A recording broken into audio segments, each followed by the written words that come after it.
ఈరోజు శ్రీరామనవమి సందర్భంగా నెల్లూరు నగరం సిడిబి సాయిబాబా చిల్డ్రన్స్ పార్క్ వద్ద దగ్గర నుంచి నగరోత్సవం ప్రారంభమైంది. ఒక చక్కటి కన్నుల పండుగగా హిందూ సాంప్రదాయాలను అనుసరించి సాయిబాబాని నగరం మొత్తం ఊరేగించడం జరిగింది. దీన్ని బట్టి ప్రజలందరూ ఆలోచించాల్సిన విషయం ఏంటంటే, దశాబ్దాల కింద నుంచి భారతదేశానికి ఒక మంచి సంస్కృతి ఉంది. కుల మతాలకు అతీతంగా ఎవరిని గురువుగా భావిస్తే వాళ్ళని పల్లకిపై ఊరేగించి తమ భక్తిభావాన్ని చాటుకుంటున్నారు. కేవలం కొంతమంది దుష్ట శక్తులు మాత్రమే కులాల మతాల చుచ్చులు పెడుతున్నాయి. వీటిలన్నింటినీ మర్చిపోయి ఈరోజు శ్రీరాముని పండుగ సందర్భంగా మామూలుగా శాస్త్రాల్లో చూసినట్లయితే సాయిబాబా ఫకీర్ అని చెప్తారు. కులాలు మతాలు పక్కన పెట్టి ఇంతమంది హిందువులు ఇక్కడ సాయిబాబాను ఆరాధిస్తున్నారు. దైవత్వ సముద్రిగా సంబోధిస్తున్నారు. బయట నుంచి ఫకీర్లు వచ్చి ఆయన ఆరాధిస్తున్నారు.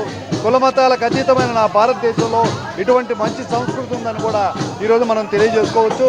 ప్రజలందరికీ కూడా శ్రీరామనవమి సందర్భంగా శుభాకాంక్షలు తెలియజేస్తూ అందరూ చల్లగా ఉండాలని, కూటమి ప్రభుత్వం శ్రీరాముడి ధ్యేయం ఏదైతే ఉందో సమన్యాయంతో పరిపాలన, రామరాజ్యం మళ్ళీ రావాలి అనే విధంగా కూటమి ప్రభుత్వం పనిచేయాలని కోరుకుంటున్నాను.